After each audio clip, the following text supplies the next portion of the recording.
Olá, sejam todos bem-vindos ao nosso canal. Eu sou o Zumar Queires, advogado do setor imobiliário. O primeiro tema de hoje vai ser destituição do síndico.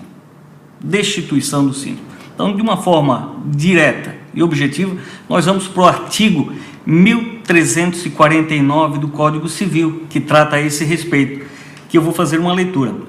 A Assembleia, especialmente convocada para o fim estabelecido no parágrafo 2º do artigo antecedente, poderá, pelo voto da maioria absoluta de seus membros, destituir o síndico que praticar irregularidades, não prestar contas ou não administrar convenientemente o condomínio.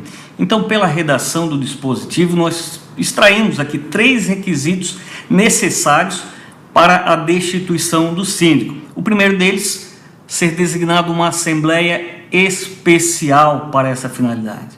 Ou seja, não é possível, durante o curso de uma assembleia normal, em que esse tema não tenha sido abordado, os condôminos deliberarem pela destituição do síndico. Ou seja, há necessidade de ser designada uma assembleia específica. E quem é que designa essa assembleia? Pela legislação, 1/4 da totalidade dos condôminos, assinando o edital, convocando os demais condôminos para participar. Ou então, aquele quórum ou aquelas pessoas que se encontra previsão na convenção do condomínio. Algumas convenções elas estabelecem a possibilidade do próprio Conselho Fiscal ou Consultivo fazer essa convocação.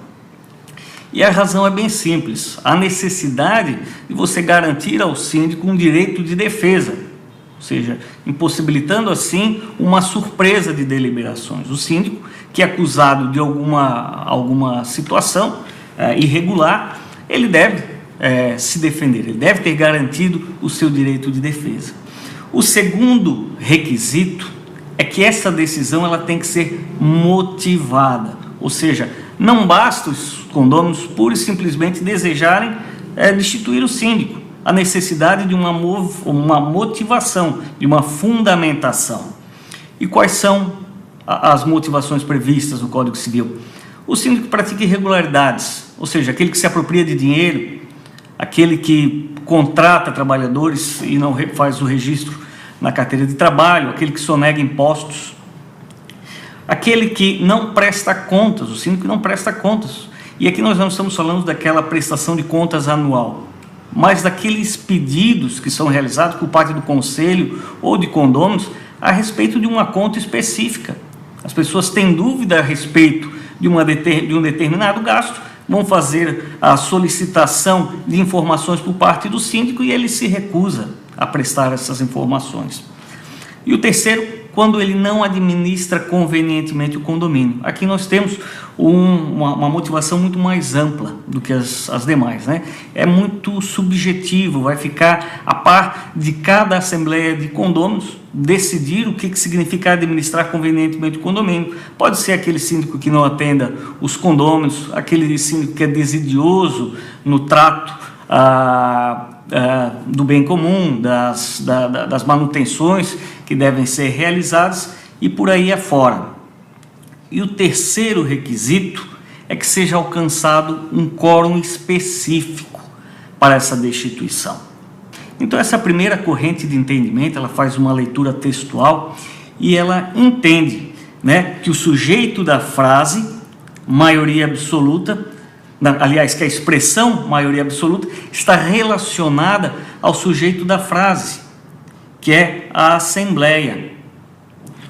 Portanto, disso se extrai que, pelo voto da maioria dos presentes em Assembleia, os 50% mais um dos presentes, é possível destituir o síndico.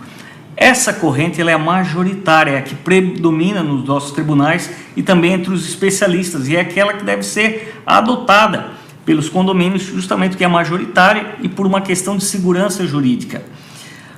Notem que a legislação anterior, a Lei 4.591 de 64, ela estabelecia um quórum de 2/3 dos condôminos, 2/3 dos condôminos presentes em assembleia e não da totalidade.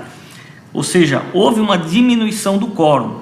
Entretanto, nessa legislação, 4.591, não havia necessidade de motivação, ou seja, bastava os condôminos apresentarem o pedido de destituição, designarem uma assembleia específica para essa finalidade e entenderem por qualquer motivo destituir o síndico, desde que alcançado o quórum de 2/3 dos presentes em assembleia.